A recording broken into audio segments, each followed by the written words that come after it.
Welcome once again, and this is the time for learning reverse drop shadow in Adobe Photoshop. In the last two lessons, we learned about the drop shadow and long drop shadow, and right now we are going to learn about the reverse drop shadow. This is an image from our exercise file, and you may have to apply some reverse drop shadow when you will work in Adobe Photoshop. So it's an image of rock mountain. It stands on water, but we don't have the reverse shadow of this rock mountain in water, and we are going to do that. So let's take a look the final output. Let me turn on this reverse layer, and you can take a look. We have the reverse drop shadow in water of rock mountain, and we are going to learn this entire process. So let's take a look how you will add a reverse drop shadow in Adobe Photoshop. So at first we have to open our exercise file, and here is the file menu, open option, and inside the shadow folder you will get this reverse shadow effect. You just have to select it and then you have to click open.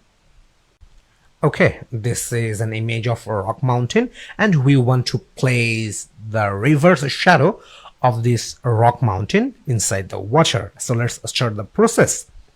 So at first we have to duplicate the background layer, because this is the main image and we have the background layer, but we want to add the reverse drop shadow for this rock mountain in a separate layer. That's why we want to duplicate the background layer. And you know how to duplicate the background layer. You just have to right click with your mouse and then you will get this duplicate layer option. Okay, let me write reverse shadow and let me click OK. Okay, here is our new layer, and right now we have to make a selection. We will make a selection because we want to separate this rock mountain from this image, or I mean from this reverse shadow. We want to make the separation from the entire image. We want to keep only the rock mountain, and we will reverse, or we will flip this rock mountain in vertical mode, and then we will place this reverse shadow inside the water. That's why we have to make a selection. And you know how to make a selection. We have to use the quick selection tool. So here is the quick selection tool, and please make sure you are using this add selection form, as because we will make a selection and we will only make a selection the rock mountain part only, and we will not make any selection for sky or for water. We will only make the selection for this rock mountain area. Okay, cool. So we have a perfect selection right now, and right now we have to add a layer mask. We are adding a layer mask because we want to make a separation this selection, and that's why we are adding a layer mask. So where is layer mask? You will get the layer mask inside the layer panel. So here is the layer mask option. So let me click on here, and you can take a look. A layer mask is added for this reverse shadow, and it's already separated, but you can take a look, there is nothing separated here. So we have to turn off the background layer, then you will have the clear view of separation this rock mountain from the image. So let me turn off the background layer.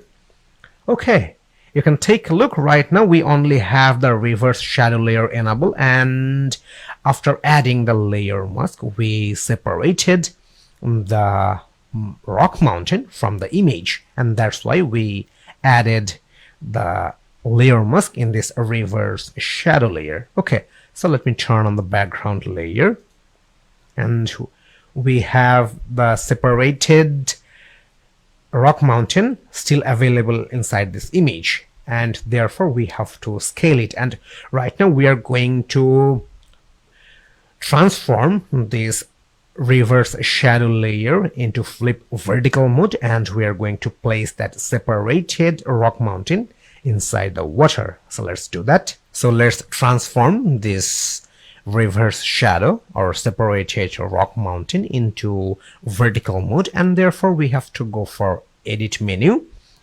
transform option, and inside the transform option you will get this flip vertical option. So let me click on this flip vertical, and we can take a look. We have the flip vertical mode in our separated rock mountain, and now we have to scale this rock mountain inside the water. And to scale, you just have to press Ctrl or Command T button from your keyboard, or you can just click the edit menu, and from there we will get the transform option, and here is the scale option. Okay, so let's place this rock mountain inside the water. Okay, you can take a look. Here is the rock mountain inside the water, but it seems some of the part of top of the rock mountain going to be missed, and therefore I want to decrease the size of separated rock mountain.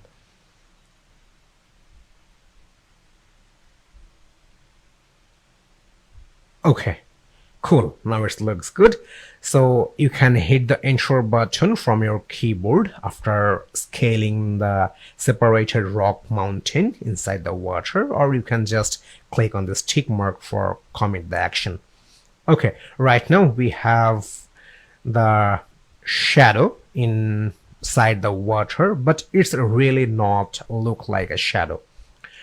It's still 100% visible as like the real rock mountain, but we don't want to keep this like this way. We want to reduce the opacity when we want to bring the shadow effect, and let's reduce the opacity, and then we will have the clear view or clear reverse shadow effect inside the water.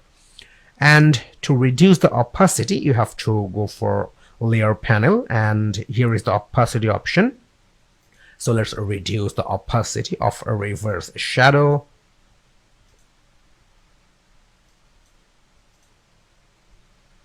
Okay, 45% is good, and now you can take a look. It really looks like a shadow that's placed inside the water. And this is the process of adding a reverse shadow, and it really looks like a shadow right now. So this is the simple process for adding the reverse drop shadow in an image in Adobe Photoshop. So I'm pretty sure you enjoyed this tutorial, and let's have some practice.